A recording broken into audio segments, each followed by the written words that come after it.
안녕하세요. 별미맘이에요. 오늘은 호흡정지 발작의 마지막 편으로 아이가 경련을 일으켰을 때의 대처 방법을 이야기하려고 해요. 아이가 경련을 일으키는 모습을 보는 건 정말이지 1년을 넘게 봐도 익숙해지지가 않아요. 그게 호흡정지 발작이 되었든 분노 발작이 되었든 열성 경련이 되었든지 말이죠. 그럼에도 불구하고 우리는 아이가 발작을 일으키면 꼭 해주셔야 하는 게 있으니 오늘은 그 이야기를 해볼게요.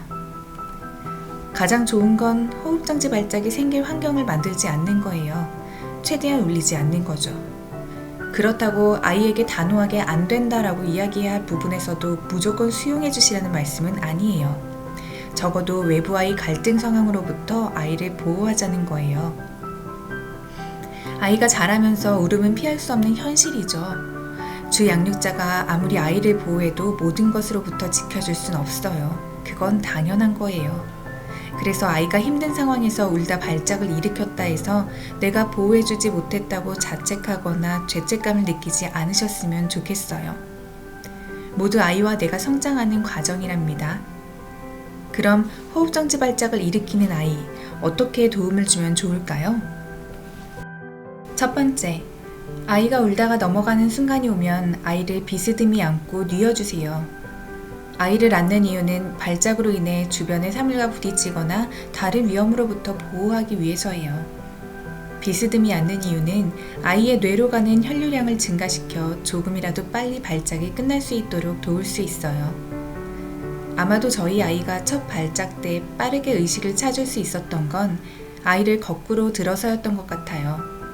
하지만 이런 극단적인 행동은 혹여나 다른 위험이 따를 수 있으니 머리를 발 높이보다 조금 낮은 정도로 눕히시면 좋아요.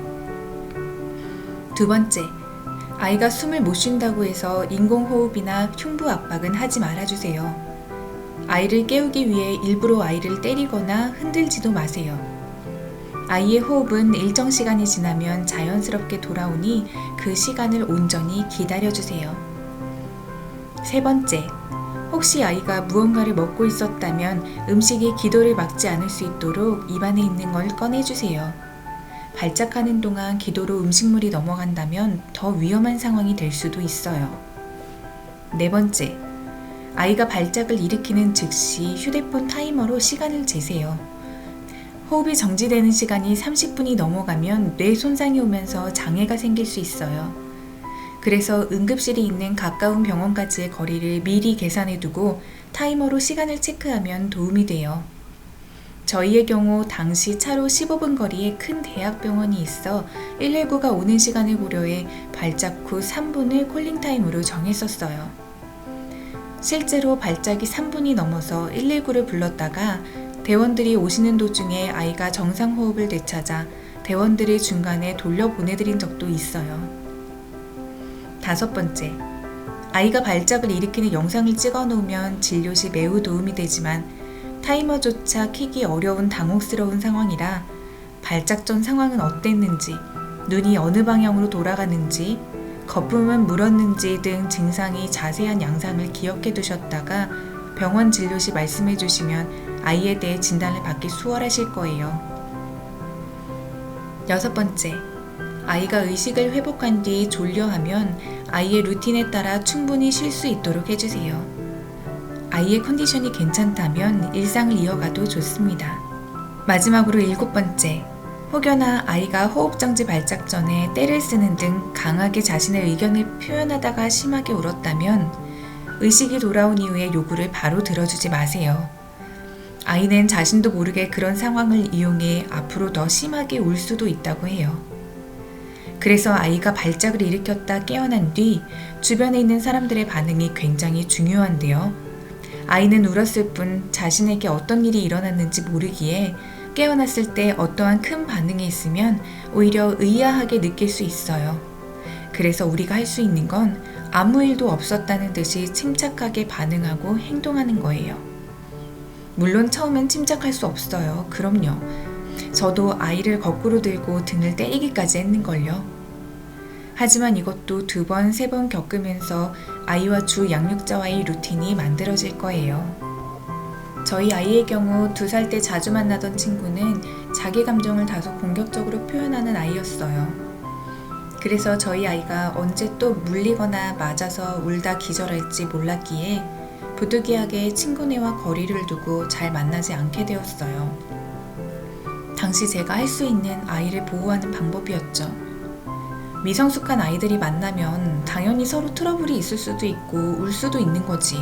영유아 때부터 뭘 그리 사람을 가리나 싶게 유난스러워 보일 수 있지만 호흡정지 발작이 있는 아이들은 특히 3돌 정도까지는 놀이 환경에도 신경을 써줘야 해요.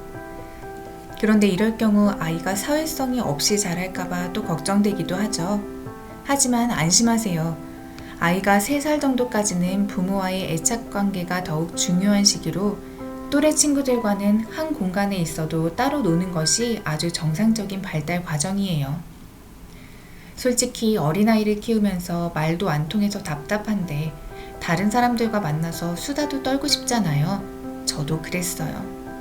그런데 그러다 보면 보호자가 아이를 지켜보고 있어도 자칫 아이를 보호하지 못하는 경우가 생겨요.